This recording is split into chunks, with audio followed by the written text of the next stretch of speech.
vamos a entrar al mensaje el día de hoy. Y antes de entrar, nuestras reuniones de hogar, familia de amistad, tenemos familia en casa y forma parte fundamental de lo que hacemos semana a semana. Sí, el domingo nos reunimos, pero nos reunimos para celebrar a Dios, como lo hicimos ahorita en el tiempo de alabanza, disfrutarlo, exaltarlo, levantarlo. Pero la reunión de hogar es un lugar de formación y de discipulado de la cual tú quieres formar parte. Así que al terminar esta reunión, si tú no estás en una reunión de hogar, yo te animo que vayas a la mesa de registro, pases con René y con Teresita, que son los encargados de reuniones de hogar, te registres con ellos. Ellos van a encontrar la mejor reunión posible para ti, ya sea que seas joven, que seas mujer o seas hombre, e incluso tenemos reuniones de matrimonio. Adrián y Mónica acaban de abrir su reunión de matrimonios, así que tienes que ser parte de las reuniones de hogar. De hecho, estamos la próxima semana iniciando una serie respecto al discipulado y la importancia del discipulado.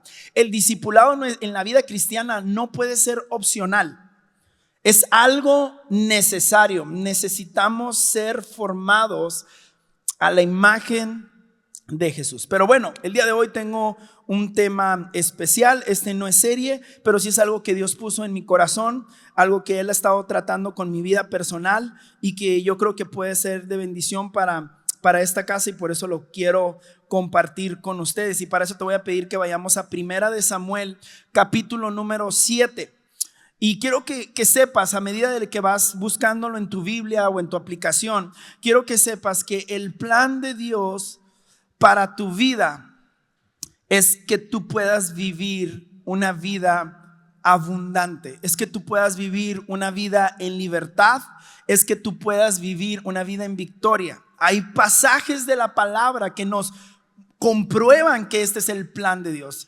Dice en Jeremías: yo sé muy bien los planes que tengo para ustedes, planes de bien y no de mal, a fin de darles un futuro y una esperanza. Y Jesús dijo: el diablo ha venido a robar, matar y a destruir, pero yo he venido para que ustedes tengan vida y vida en abundancia. La vida del justo es como la luz de la aurora, que va en aumento. No va decreciendo la vida del justo. La vida del justo va en aumento, va creciendo, va mejorando, va ensanchándose, dice, como la luz de la aurora, hasta que el día es perfecto. Y de algo podemos estar convencidos, es que Dios quiere lo mejor para tu vida. Ahora, una vida en victoria, una vida de triunfo en triunfo y de victoria en victoria. Ahorita cantábamos de gloria en gloria, ¿verdad? De milagro en milagro. No significa, no es sinónimo de una vida fácil, de una vida sin obstáculos, de una vida sin dificultades. No, esto es parte de la vida, y mientras vivamos en este cuerpecito que Dios nos dio hoy, mientras vivamos en esta tierra, tú y yo vamos a estar enfrentando batallas y vamos a estar teniendo peleas en nuestra vida. A veces peleas contra nosotros mismos. A veces la peor pelea que tú y yo estamos librando no es la que estamos librando contra alguien, sino la que estamos librando contra nosotros mismos. Pablo decía: sí, lo que no quiero hacer, eso es lo que hago, y lo que quiero hacer no lo puedo hacer. ¿De qué está hablando Pablo? Es la batalla interna que él tiene entre lo que quiere hacer y lo que debe hacer. Y las batallas son importantes en nuestra vida y son parte de nuestra vida, y Dios las permite en nuestra vida, porque sin batalla no hay victoria, y sin peleas no hay triunfos. Son parte de nuestra formación. Bien, ya estás ahí en Primera de Samuel capítulo 7.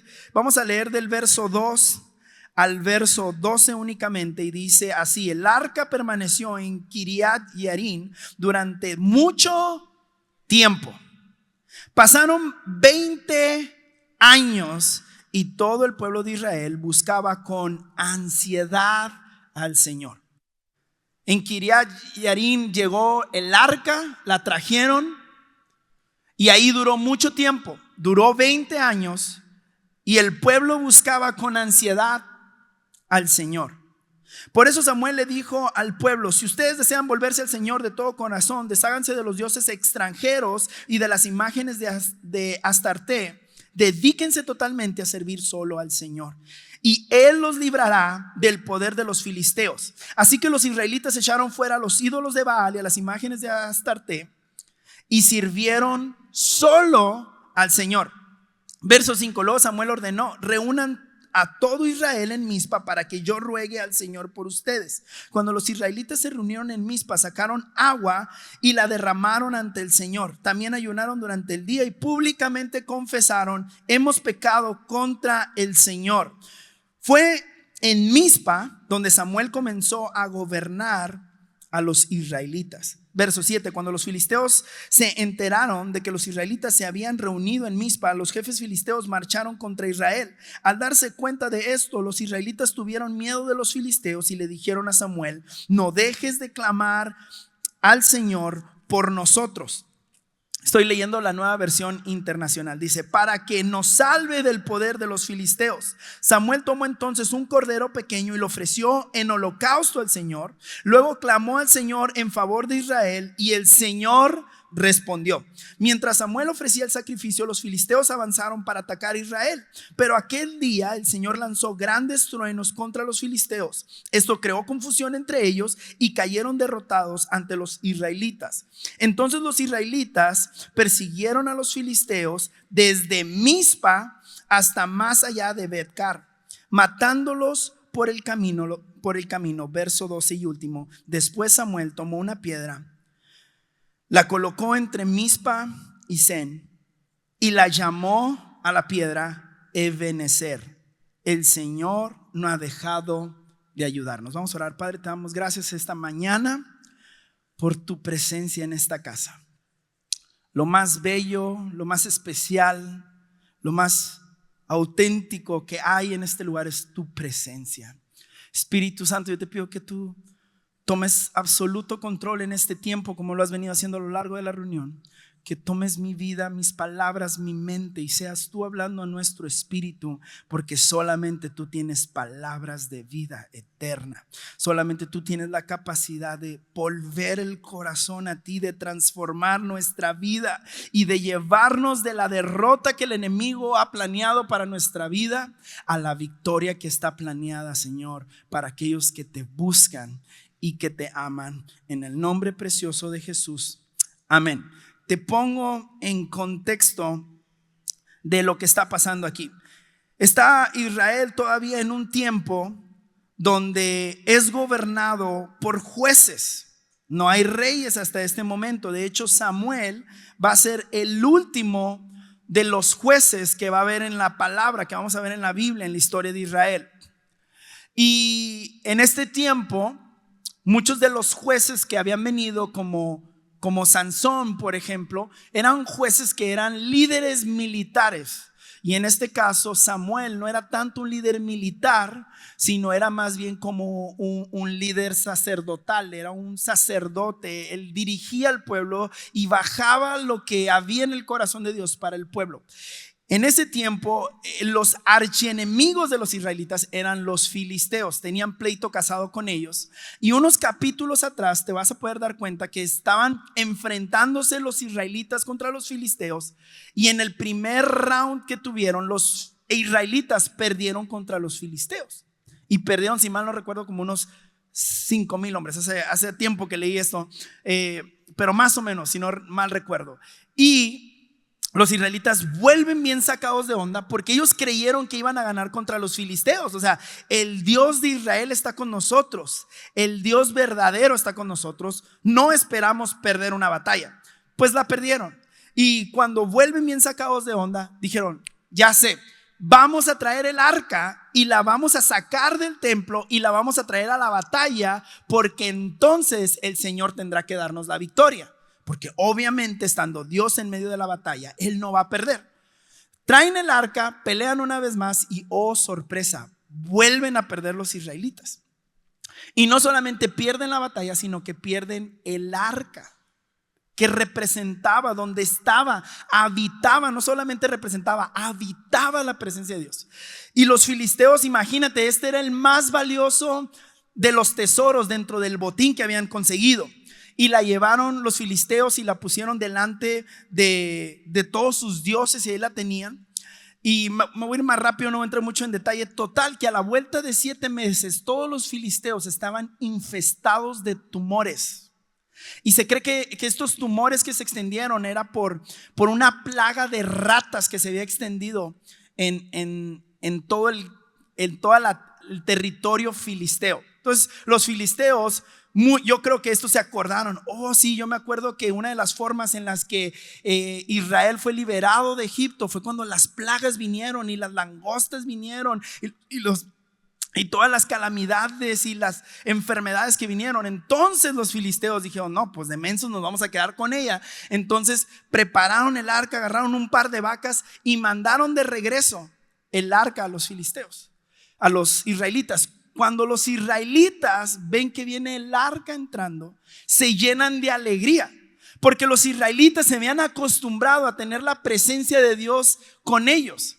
Y yo no sé cómo te pase a ti, pero a mí normalmente cuando tengo algo nuevo me genera muchísima emoción, pero a medida que va pasando el tiempo uno se va acostumbrando a tener ese carro. Te genera mucha emoción llegar a tu casa, pero a medida que ya van pasando los años le pierdes la emoción a la casa. ¿Por qué? Porque te acostumbras a la casa. Y eso es lo que le había pasado al pueblo de Israel. Se había acostumbrado a la presencia de Dios, ya no valoraba la presencia de Dios. Entonces después de 7 meses la ven regresar, la valoran, de seguro habían estado con culpa, con condenación. Perdimos el arca, perdimos la presencia de Dios, y la ven entrar y de la emoción dice que armaron un holocausto, armaron una fiesta, hicieron sacrificios y salieron por ahí un par de curiosos que quisieron ver qué es lo que había dentro del arca y cayeron muertos. Entonces cuando cayeron muertos se volvieron a llenar de temor y ya no querían otra vez el arca. Entonces estaban los de Kiriat Yearim, que era otro pueblo, y ellos dijeron: nosotros sí queremos la presencia de Dios. Entonces prepararon a un hombre llamado Eleazar y fueron por el arca y la trajeron a la ciudad de Kiriat Yearim. Y esa es la historia que hoy estamos leyendo. Pero a mí llama muchísimo la atención que dice el verso número 2, si me puedes acompañar. Dice: el arca permaneció en Kiriat Yearim durante mucho tiempo, unos 20 años, y todo el pueblo de Israel buscaba con ansiedad a Dios. La palabra que se usó en el original para ansiedad es la palabra najá, que significa gemir. O sea, lo que está diciendo es que el pueblo de Israel tuvo por 20 años la presencia de Dios con ellos nuevamente y buscaban a Dios con un gemido de ansiedad. La única razón por la que tú tienes ansiedad, la ansiedad viene por algo que no ha llegado, ¿verdad? Nos da ansiedad algo que va a suceder. Y la única razón por la cual el pueblo de Israel está gimiendo, está lamentándose, está llorando, es porque aunque el arca de Dios está en Israel, no está con Israel. Hay una gran diferencia. Tú te puedes topar con un artista en un restaurante y puedes estar en el mismo lugar con el artista, pero no estar comiendo con el artista. Puedes estar en el mismo aeropuerto que un famoso, pero no estás con el famoso. Ahora que fuimos nosotros en este viaje familiar, si me ven más bronceado, sí andaba por el Caribe. Y si me ven más gordito, sí, también le entré bien duro al buffet. Pero esto se arregla, ¿verdad? Unas 20 años más. Una talla más. Una talla más. ¿Cómo es tu dicho de las tallas? A vida solo hay una, tallas hay muchas, amén. Y ¿qué les estaba diciendo yo? Ya. Cuando veníamos de regreso en el avión, en el avión venía un actor con nosotros. Ni me sé el nombre, pero yo lo vi y Karina y yo nos volteamos a ver como: ¿es el actor? Y me dijo Karina: sí. Y íbamos en el mismo avión con el artista, pero no íbamos con el artista. Él iba en primera clase, nosotros íbamos allá enseguida del baño. Hay una gran diferencia en estar en la casa de Dios y estar con Dios. Y yo me pregunto cuántos de nosotros quizás tenemos 20 años en la casa de Dios, pero no tenemos 20 años con Dios. Y quizás nos preguntamos, ¿por qué vivo en ansiedad? ¿Por qué vivo en preocupación? ¿Por qué vivo en constante conflicto? ¿Por qué vivo de problema en problema en lugar de triunfo en triunfo? ¿Por qué mi vida no cambia? ¿Por qué mi vida no está siendo transformada? Y yo creo que el problema más grande que tenía el pueblo de Israel es que el arca de la presencia del Señor había vuelto a Israel, pero no había vuelto a su corazón. Y nosotros muchas veces nos confundimos por las cosas que hacemos externamente, pero ignoramos las condiciones que tenemos internamente. Y yo veo aquí los obstáculos por los cuales, aunque el arca del Señor estaba de vuelta en Israel, ¿por qué el pueblo de Israel todavía viviera como si el arca de Dios no estuviera con Israel? Y el primer obstáculo que yo veo está ahí en 1 Samuel capítulo 7 verso 3. Dice: por eso Samuel le dijo al pueblo. ¿Por qué va a decir lo que dijo Samuel? Porque tienen 20 años con el arca y siguen viviendo con ansiedad, siguen viviendo con gemidos, con lamento.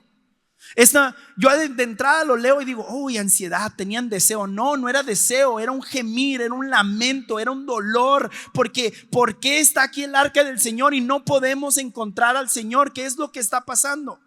Y el primer obstáculo está en este verso donde dice: si ustedes desean volverse al Señor de todo corazón, desháganse de los dioses extranjeros y de las imágenes de Astarte. El primer obstáculo que el pueblo de Israel estaba teniendo era la falta de arrepentimiento. El primer problema por el cual el pueblo de Dios tenía la presencia de Dios en Israel, pero no contaba con la presencia de Dios con Israel, es porque no había arrepentimiento. Y el arrepentimiento se lleva en dos vías. El arrepentimiento conlleva dos ingredientes. Y es importante comprender cómo debe ser nuestro arrepentimiento, porque siento que a veces queremos arrepentirnos, pero realmente hay una lucha entre lo que quiero y lo que debo.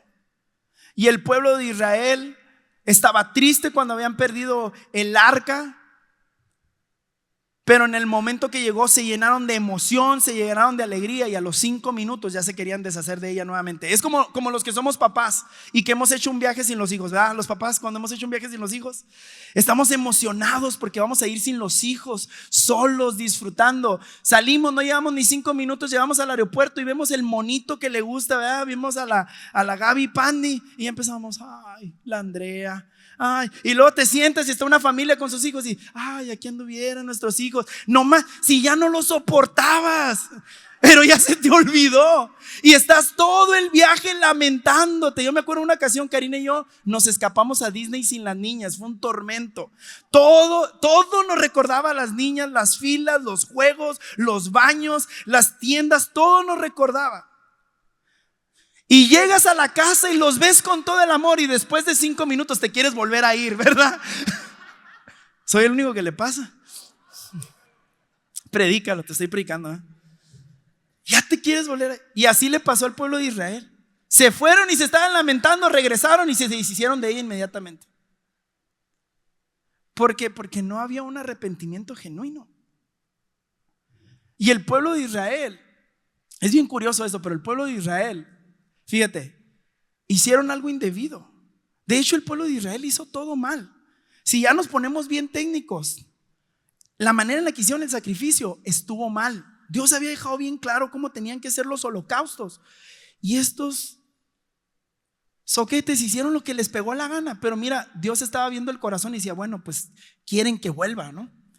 Y Dios lo pasó por alto. Pero luego se pasaron de vivos y quisieron ver dentro del arca, y dijo Dios: no, ahí sí no. O sea, ¿qué le dijo Dios a Moisés? Nadie puede verme cara a cara porque caería fulminado.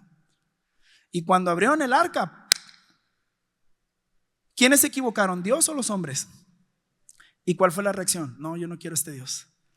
Y a veces nosotros nos equivocamos y queremos culpar a Dios, y nos alejamos de Dios porque Dios no me respondió, porque Dios no cumplió su palabra, cuando yo he sido el que no ha cumplido su palabra, cuando yo he sido el que se ha alejado de su palabra. Y el arrepentimiento lleva dos vías. El primero dice, por eso le dijo Samuel al pueblo, si ustedes desean volverse al Señor de todo corazón. Número uno, el arrepentimiento interno. Y el arrepentimiento interno es algo secreto, es algo interno, es algo íntimo que solamente Dios y tú saben qué tanto arrepentimiento hay en tu vida por lo que dijiste o por lo que viste o por lo que hiciste. Y es importante de que en nuestra vida haya un verdadero arrepentimiento interno.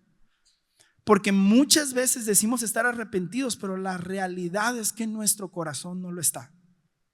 ¿Alguien lo ha hecho? Yo lo he hecho. Yo le he dicho a Dios, Dios, estoy arrepentido de haber sacado ventaja de esta situación.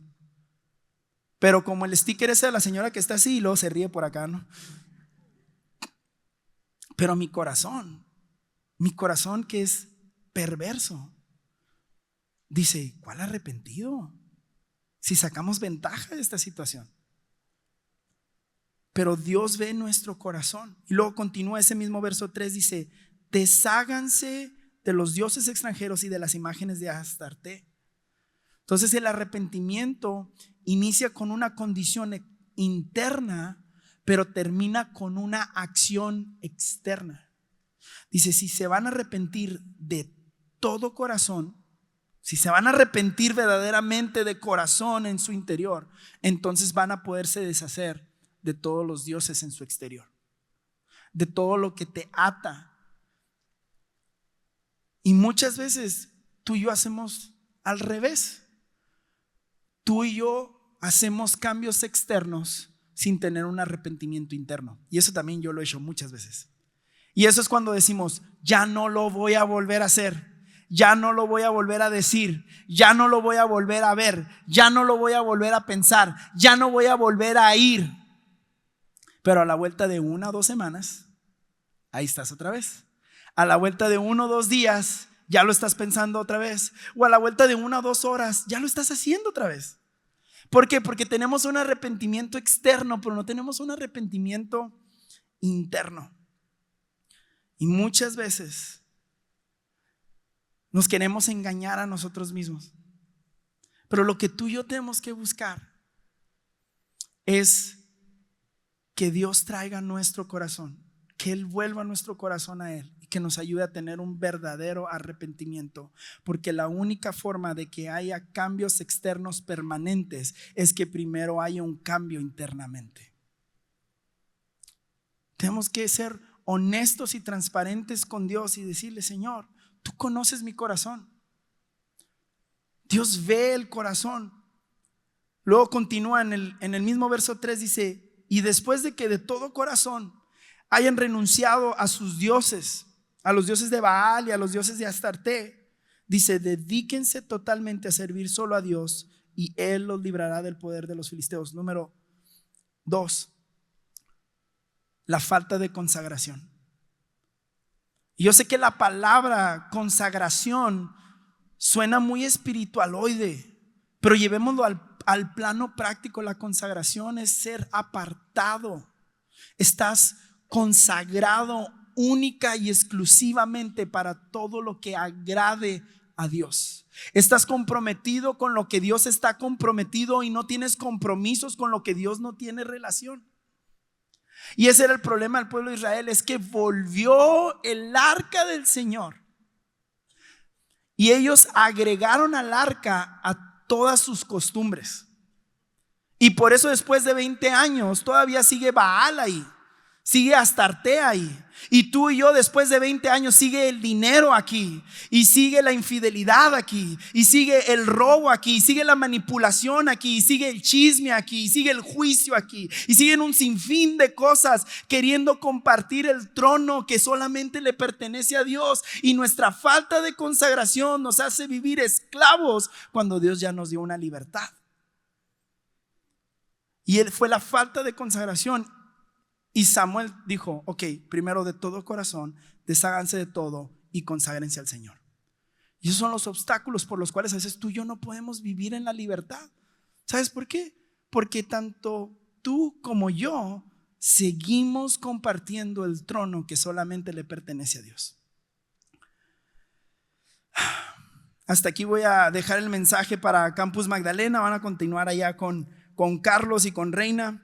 Y vamos a ir a los pasos hacia la libertad, porque no se trata nada más de diagnosticar el problema, sino se trata de solucionar el problema. Y a mí me encanta que la palabra siempre nos deja ver un problema, pero siempre nos da una salida del problema, ¿verdad? Y de eso se trata. Entonces, pasos hacia la libertad. Primera de Samuel 7:5 dice: después de que Samuel da estas instrucciones y dice: vuélvanse de todo corazón, desháganse de los dioses de Baal y Astarte y dedíquense única y exclusivamente al servicio del Señor. Dice que Samuel ordenó que se reúnan a todo Israel en Mizpa. Ahora, ¿sabes qué significa Mizpa? Obviamente Mizpa es una ciudad, pero ¿qué representa Mizpa? Mizpa significa lugar de encuentro o de reconciliación. Lugar de encuentro o reconciliación. Mi primer paso hacia mi verdadera libertad es reconciliarme con Dios. El primer paso para romper la esclavitud que hay en mi corazón, para romper la esclavitud que hay en mi carne con hábitos, con pensamientos, con costumbres, con creencias, para romper la esclavitud de mi mente, para romper la esclavitud de mi alma, es reconciliarme con Dios, reconciliarme con el Padre, reconciliarme con el Hijo y reconciliarme con el Espíritu Santo. Porque cuando yo experimento al Espíritu Santo, donde está el Espíritu de Dios, ahí se experimenta una verdadera y plena libertad. Y no es una casualidad que Samuel, después de dar las instrucciones del arrepentimiento, dijo: necesitamos volver a Mizpa, necesitamos regresar al lugar de encuentro, necesitamos regresar a nuestra reconciliación, porque nuestra disciplina y nuestras decisiones no son suficientes si no estamos teniendo el poder de la presencia de Dios en nuestra vida. Y familia, quiero decirte que a menos que tú tengas una reconciliación con Dios, o a menos que tengas un encuentro con el Padre, nunca podrás experimentar el reino de Dios, el reino de los cielos en la tierra, en tu vida y en tu familia. Tú y yo necesitamos pelear por nuestro lugar de encuentro. Tú y yo necesitamos abrir el espacio para nuestro lugar secreto, donde tenemos un encuentro con el Padre y Él nos hace libre de todas nuestras aflicciones, Él nos hace libre de todas nuestras enfermedades, Él nos hace libre de todos nuestros pecados y rompe el poder de la carne y fortalece nuestro espíritu. Necesitamos buscar nuestra reconciliación. Ya sea que tú estás escuchando el mensaje de Jesús por primera vez y nunca has tenido un verdadero encuentro con Jesús. No te estoy hablando de una oración de salvación, te estoy hablando de un encuentro personal con Jesús. O sea que hace mucho lo tuviste y necesitas reconciliarte. Necesitamos reconciliarnos.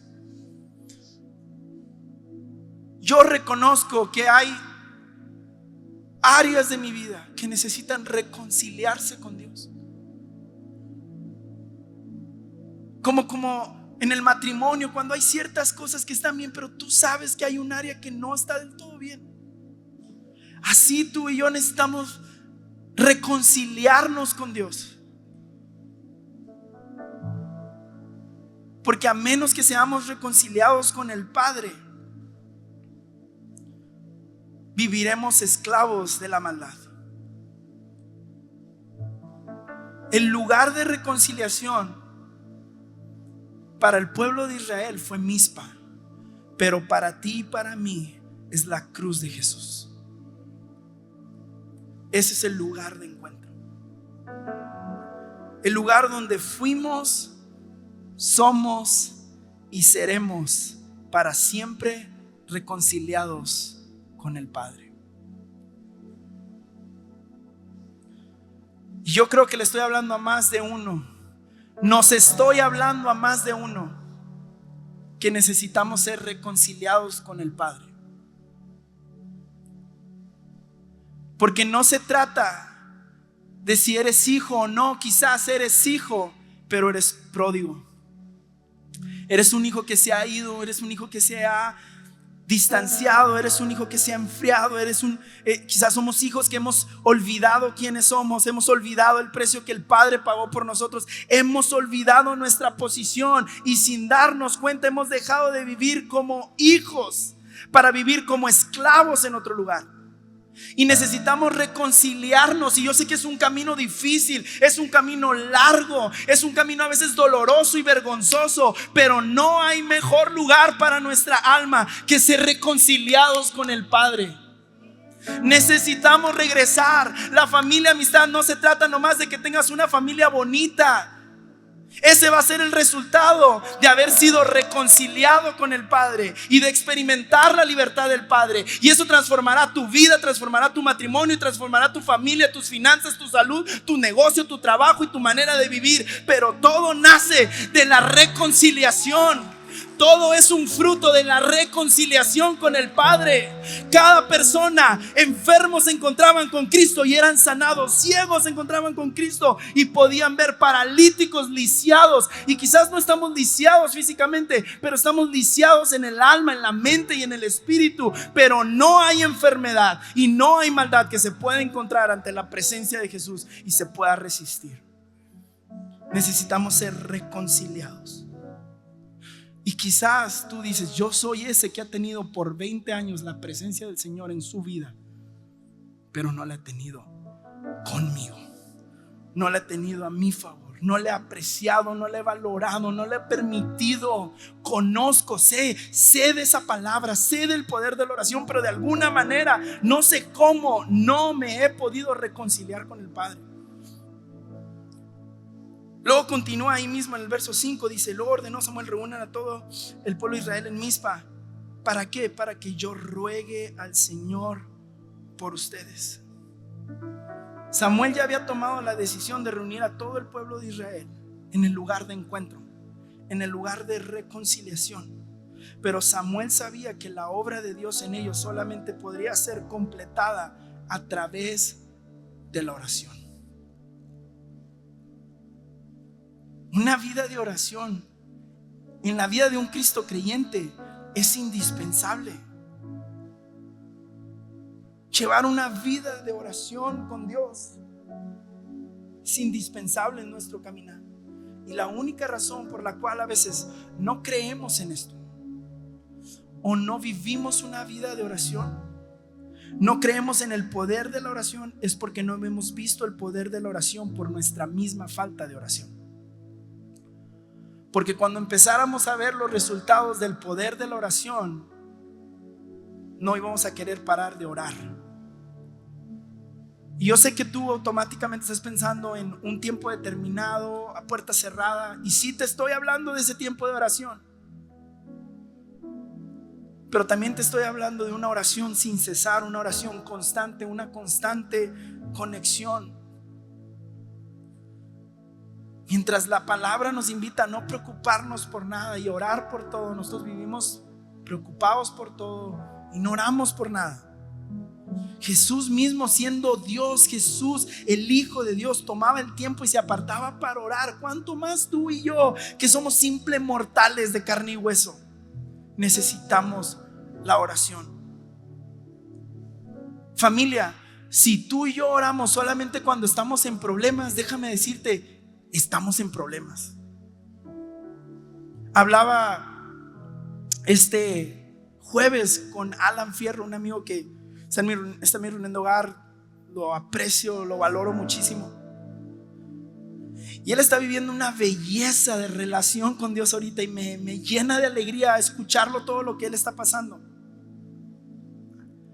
Y él me dijo: tengo 7 años en amistad y me acabo de dar cuenta que no conocía a Dios, porque mi reacción de oración era: tengo un problema, y como si fuera una lámpara mágica: Dios, ayúdame, guíame, muéstrame. Dice: pero ahora que he creado la disciplina, ahora que me he hecho el propósito y estoy tomando un tiempo en la mañana y me levanto a las 5 y bajo al comedor y dice, y me empezó a contar lo que estaba pasando y me dice, mira este pasaje que leí, yo no sé por qué, pero yo lo estaba leyendo y estaba llore. Digo, es que Dios está trayendo una revelación a tu vida, no al entendimiento, sino a tu espíritu, y Dios está trayendo una convicción de cambios impresionantes a su vida. La realidad es que muchos de nosotros oramos hasta que ya no hay nada que hacer, cuando Dios quiere que oremos por todo lo que vamos a hacer. Algunos de nosotros vemos la oración como la llave de los imposibles, pero Dios quiere que lo tomes en cuenta aún en lo que es posible. Él ama verte dependiente de Él. Continúa el pasaje, verso 6 dice: cuando los israelitas se reunieron en Mizpa, sacaron agua y la derramaron delante del Señor. Tercera acción. La primera, se reunieron en el lugar de encuentro, de reconciliación. Número 2, oraron. Y orar, esta oración no... Mira lo que aquí dice en ese pasaje antes de pasar al 3. Samuel rogó a Dios.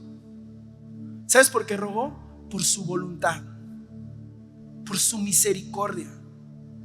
Capítulos atrás ni siquiera consultaron a Dios, perdieron y dijeron: no, vamos por el arca y la vamos a poner aquí. O sea, la oración no es para que Dios haga lo que yo quiero, sino para que Dios ponga en mí lo que Él quiere. Y después de eso dice que tomaron agua y la derramaron delante del Señor. ¿Sabes qué representa la acción de derramar agua delante del Señor?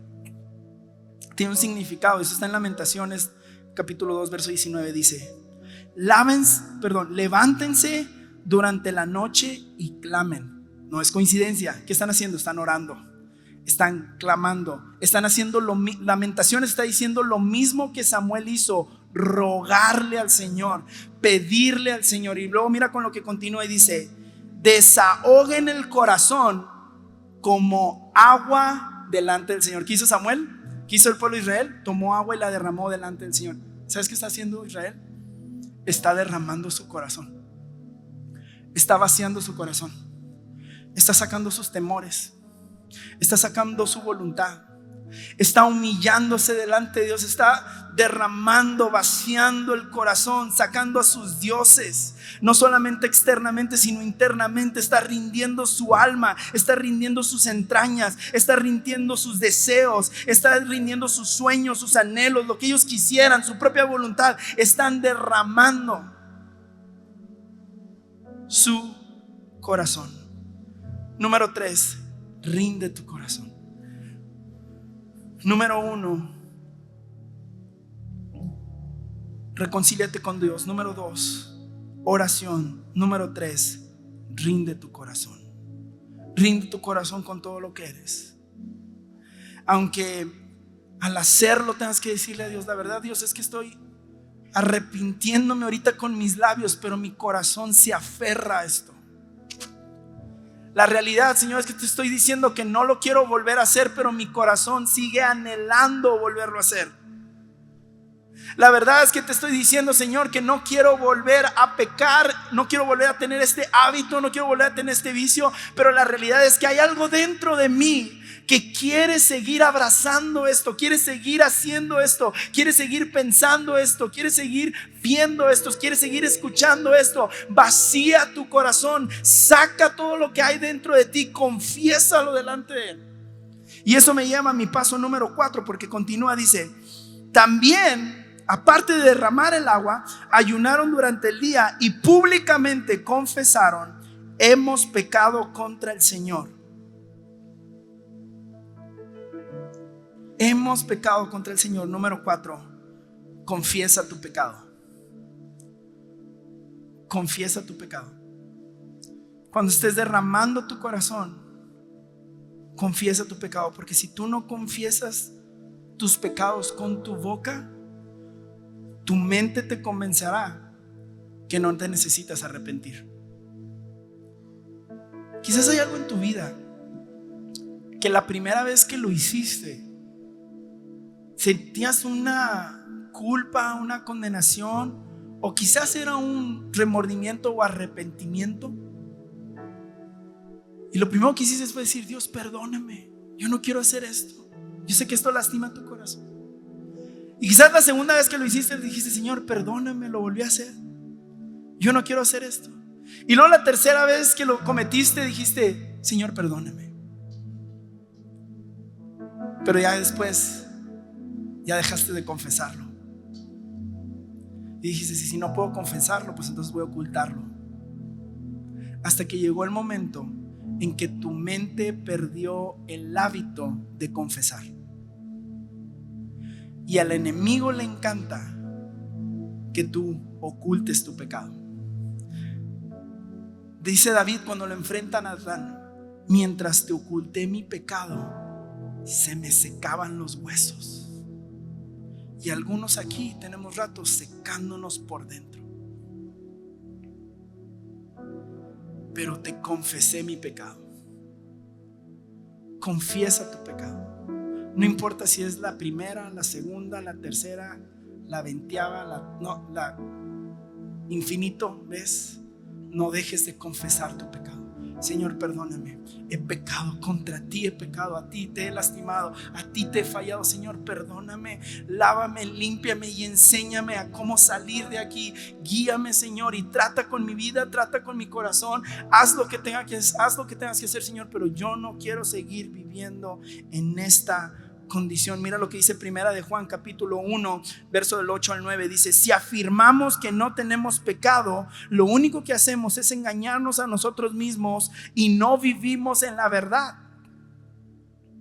Aquí Juan le está hablando a cada uno de nosotros. Todos los que estamos aquí tenemos pecados, y sería una vergüenza que quizás nuestros pecados salieran en esa pantalla.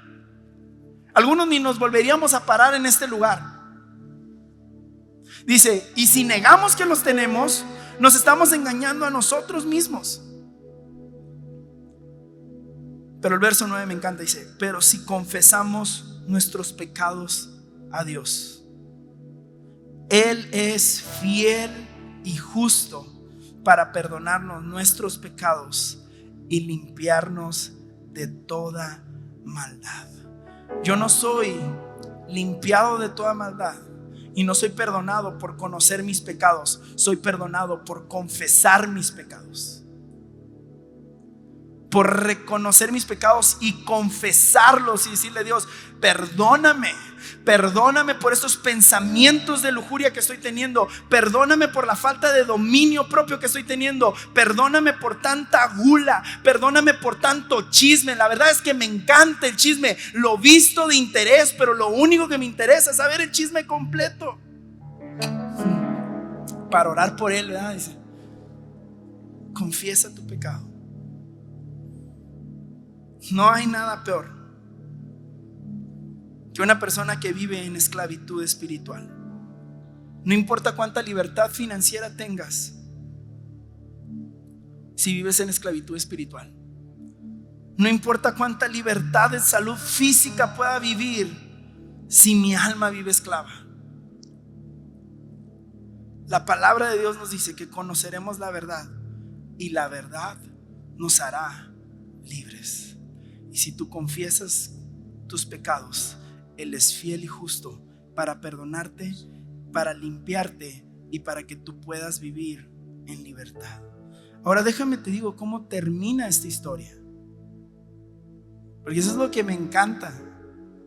Es que la Biblia nos deja ver toda la tragedia del hombre para mostrarnos toda la bondad de Dios. Y a pesar de que Israel perdió la presencia de Dios por su necedad, y ni siquiera la recuperaron por sus propios méritos, la recuperaron porque los filisteos no supieron qué hacer con la presencia de Dios. La recuperaron de chiripa, de casualidad. Aún así Dios hizo lo que solamente Él sabe hacer: ser bueno.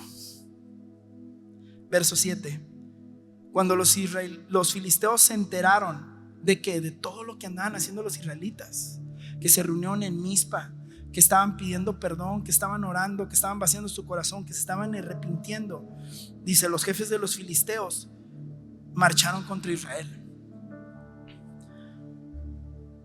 Quiero que sepas que la manera en la que marchó los filisteos en esta ocasión contra las veces que ya les habían ganado, no hay ninguna diferencia. Dice, y al darse cuenta de esto, los israelitas tuvieron miedo de los filisteos y le dijeron a Samuel, no dejes de clamar al Señor por nosotros. Qué diferente ahora es: Señor, no dejamos de clamar a ti. Ya no es un Dios que nosotros agarramos y lo ponemos en medio de los problemas. Solucióname el problema económico, solucióname el problema familiar, solucióname el problema de salud. No, ahora es: Señor, te rogamos por nuestra vida. Y Samuel tomó entonces un cordero pequeño y lo ofreció en holocausto al Señor. Luego clamó al Señor a favor de Israel y el Señor respondió. Mientras Samuel ofrecía el sacrificio, los filisteos avanzaron para atacar a Israel. Pero aquel día el Señor lanzó grandes truenos contra los filisteos, y esto creó confusión entre ellos y cayeron derrotados ante los israelitas. Verso 11. Entonces los israelitas persiguieron a los filisteos ¿desde dónde? Desde Mizpa hasta más allá de Bet-car, matándolos por el camino. Saliendo de dónde fue que tuvieron la victoria. Saliendo del lugar de encuentro, saliendo del lugar de la reconciliación. Eso es lo que significa Mizpa, saliendo desde su encuentro hasta más allá de Bet-car, y los mataron por el camino. Cuando vivas o cuando tengas y comiences a tener victorias internas, vivirás una vida de victorias externas. Cuando tengas victorias internas, vivirás una vida de victorias externas. Verso 12, y con esto cierro. Después Samuel tomó una piedra y la colocó entre Mizpa y Sen y la llamó Ebenezer. El Señor no ha dejado de ayudarnos. Quizás llevamos 20 años tú y yo como Israel, cerca de la presencia de Dios, en la presencia de Dios, pero viviendo como si ella no estuviera con nosotros. Pero el hecho de que hoy estás aquí es la evidencia de tu Ebenezer. Hasta aquí te ha ayudado el Señor. A pesar de nuestra rebelión, a pesar de nuestra maldad, a pesar de nuestro orgullo, a pesar de nuestra necedad, hasta aquí nos ha ayudado el Señor, porque después de todo lo que hemos pasado y todo lo que hemos hecho, es para que ya no estuviéramos en este lugar, pero el Señor, por su infinita misericordia, nos ha sostenido hasta el día de hoy y nos seguirá sosteniendo siempre que volvamos a Él con un corazón humillado, con un corazón arrepentido.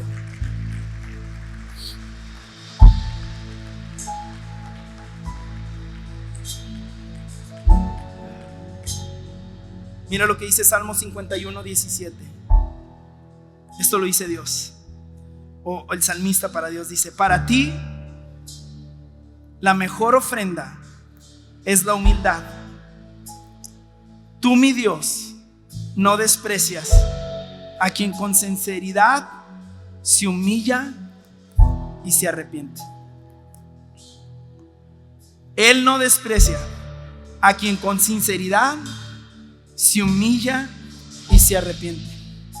Y no es mi intención exhibirte. De hecho, déjame te digo, yo soy el primero que se pone de pie y reconoce: Señor, necesito volver a mi lugar de encuentro. Señor, necesito reconciliarme contigo. Hay áreas de mi vida que necesitan reconciliarse contigo.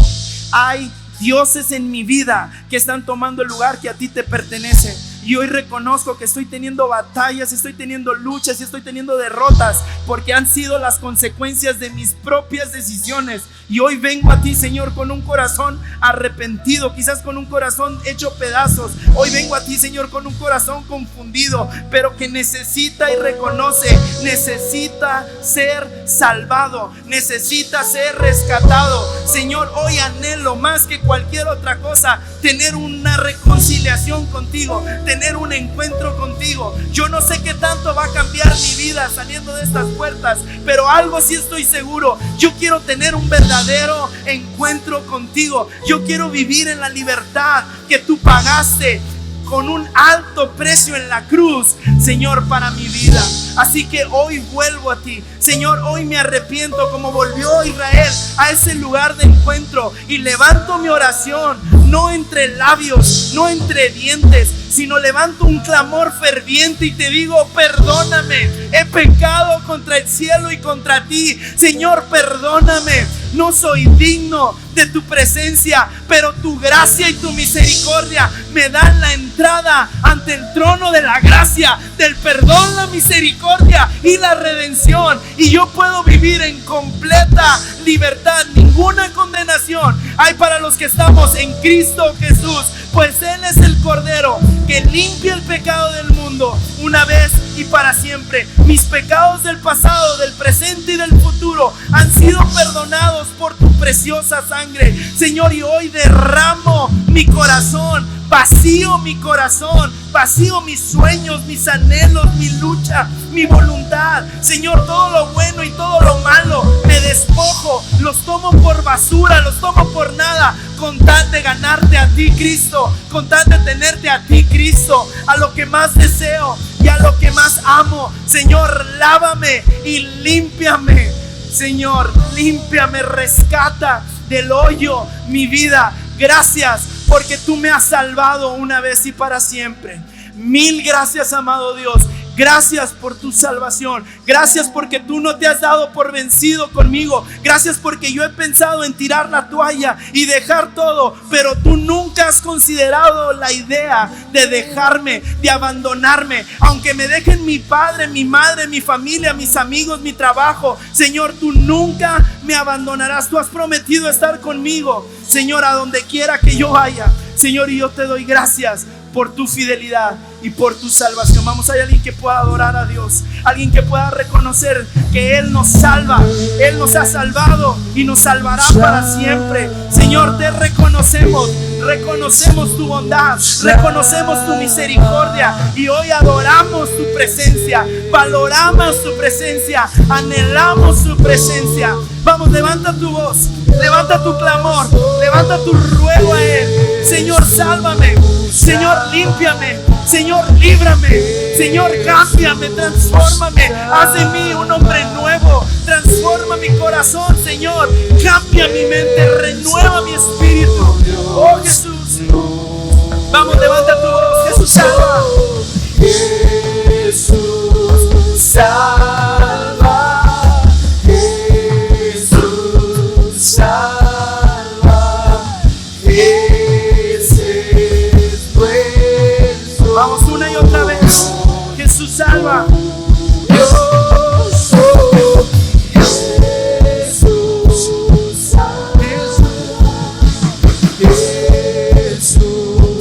Salva,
Sé que estás luchando con esta verdad,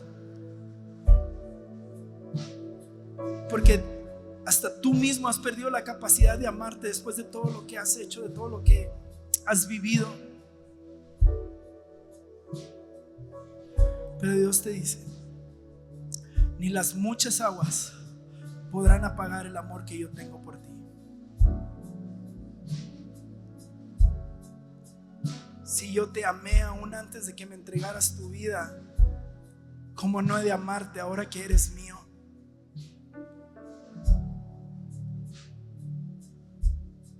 No importa lo que haya pasado, lo que has hecho, cómo has vivido, deja de creer que estás viviendo el karma de tus decisiones. Porque aquí yo corto con toda maldición y desato bendición hasta 1000 generaciones. Eres amado, eres aceptado y eres perdonado.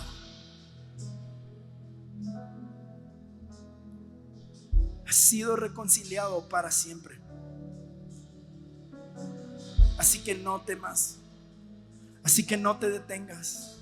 No dejes de pelear la buena batalla. No dejes pelear por tu fe. No dejes de pelear por tu alma. No dejes de pelear por tu vida. Mantente haciendo una sola cosa. Sigue corriendo a la meta. Sigue persiguiendo la voluntad del Padre para tu vida. Sigue buscando la voluntad de Dios para tu vida. Sigue pensando en todo lo bueno, todo lo justo, todo lo verdadero, todo lo recto. Porque a fin de cuentas llegará el día en que dirás: ha valido la pena. He peleado la buena batalla. He mantenido la fe. Y tu Padre te dirá: buen siervo fiel y justo, pasa al gozo de tu Señor. Señor, yo te doy gracias por esta palabra y lo que tú estás haciendo en nuestra vida. Solamente tú sabes por qué pusiste este tema en mi corazón. Y yo te doy gracias porque tú siempre estás buscando reconciliarnos contigo. Señor, siempre eres tú el que dice: ven y pongámonos a cuentas. Siempre eres tú el que quiere poner nuestros pecados, que son rojos, blancos como la nieve. Señor, yo te doy 1000 gracias. El día de hoy, Señor, rompemos toda atadura, toda cadena, toda maldición sobre la vida de cualquier persona en este lugar, Señor, y que los frutos de la libertad del Espíritu en nuestra vida, Señor, comiencen a ser una realidad en el nombre maravilloso de Jesús. Amén. Listo, familia.